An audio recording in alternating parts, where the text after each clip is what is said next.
Top quality और consistent performance के लिए सिर्फ सिल्वर पंप नाम याद रखना। ಅದು ಕರುನಾಡಿನ ಕಾಶ್ಮೀರ. ಆದರೆ ಗುಡ್ಡ ಕುಸಿತ ಅನ್ನೋದು ಅಲ್ಲಿಯ ಚಿತ್ರಣವನ್ನೇ ಬದಲಿಸಿತ್ತು. ಅಲ್ಲಿನ ಜನ ಆತಂಕದಲ್ಲೇ ದಿನ ದೂಡುವಂತೆ ಮಾಡಿತು. ಹೀಗಿರುವಾಗಲೇ ಅದೊಂದು ಬೆಟ್ಟದಲ್ಲಿ ಮನೆ ಮಾಡಿಕೊಂಡು ವಾಸವಾಗಿರೋರಿಗೆ ಢವಢವ ಶುರುವಾಗಿದೆ.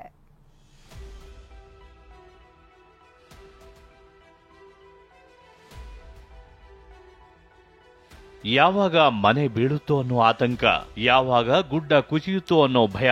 ಒಂದೇ ಮಾತಲ್ಲಿ ಹೇಳಬೇಕು ಅಂದ್ರೆ ಇವರೆಲ್ಲ ಜೀವ ಭಯದಲ್ಲೇ ಬದುಕುತ್ತಿದ್ದಾರೆ.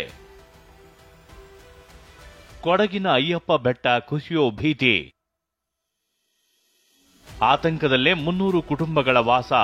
ಗುಡ್ಡಗಳು ಕುಸಿದಿದ್ವು, ಮನೆಗಳು ಕೊಚ್ಚಿ ಹೋಗಿದ್ವು, ಸಾವಿರಾರು ಜನ ಸಂತ್ರಸ್ತರಾಗಿದ್ರು. 2019ರ ಭೀಕರ ಪ್ರವಾಹಕ್ಕೆ ಇಡೀ ಕೊಡಗಿನ ಜನ ಸಂಕಷ್ಟ ಅನುಭವಿಸಿದ್ರು. ಇದೇ ಕೊಡಗಿನಲ್ಲಿ 6 ವರ್ಷಗಳ ಬಳಿಕ ಮತ್ತೆ ಭೂಕುಸಿತದ ಭೀತಿ ಶುರುವಾಗಿದೆ.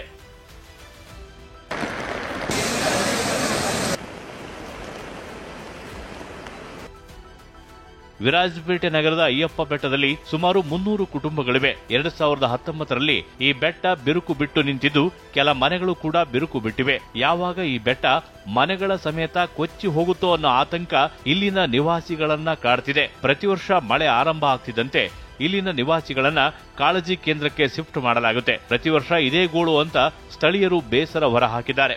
2019ರಿಂದ ಪ್ರಾಬ್ಲಮ್ ಆಗಿರೋ ಸರ್, ಮನೆ ಮಾಡಿ ಕೊಡ್ತೀವಿ ಅಂತ ಹೇಳ್ತಾನೆ ಇದ್ದಾರೆ. ಇಷ್ಟ ಗಂಟೆ ನಮಗೆ ಏನು ಮಾಡಿ ಕೊಟ್ಟಿಲ್ಲ. ಇವರು ಬರ್ತಾರೆ, ಮಳೆಗಾಲದಲ್ಲಿ ಒಂದು ರೌಂಡ್ ಎಲ್ಲ ಹಾಕ್ತಾರೆ. ತುಂಬ ಗಾಳಿ ಮಳೆ ಇದ್ರೆ ಗಂಜಿ ಕೇಂದ್ರಕ್ಕೆ ಹೋಗಿ ಏನಾರು ಇದ್ರೆ ಪ್ರಾಬ್ಲಮ್ ಅಂತ ಹೇಳ್ತಾರೆ ಸರ್. ಬೇಸಿಗೆಯಲ್ಲಿ ಒಂದೊಂದ್ಸತಿ ಬಂದು ಬರೀ ಎಲೆಕ್ಷನ್ ಇನ್ನೊಂದು ಮಾತಾಡ್ಬಿಟ್ಟು ಹೋಗ್ತಾರೆ ಹೊರತು ಮನೆ ಮಾಡಿ ಕೊಡ್ತಾರಂತ ಏನು ಜವಾಬ್ದಾರಿ ಇಲ್ಲ. ಈ ಮಳೆಗಾಲದಲ್ಲಿ ನಾವು ಇಲ್ಲಿ ಸಾಯಕ್ಕಿಂತ ಒಂದು 2 ರೂಮಿಗೆ ಮನೆ ಮಾಡಿ ಕೊಟ್ರೆ ನಾವು ಹೋಗಿ ಸೇಫ್ಟಿಲಿ ಇರ್ತೀವಿ ಅಂತ ಹೇಳ್ಬಿಟ್ಟು ನಾವು ಕೇಳ್ತಾರೆ ಸರ್. ಅವ್ರು ಇಷ್ಟ ಗಂಟೆ ಮಾಡಿ ಕೊಡ್ತೀವಿ ಅಂತ ಹೇಳ್ಬಿಟ್ಟು ಮಾಡಿ ಕೊಟ್ಟಿಲ್ಲ.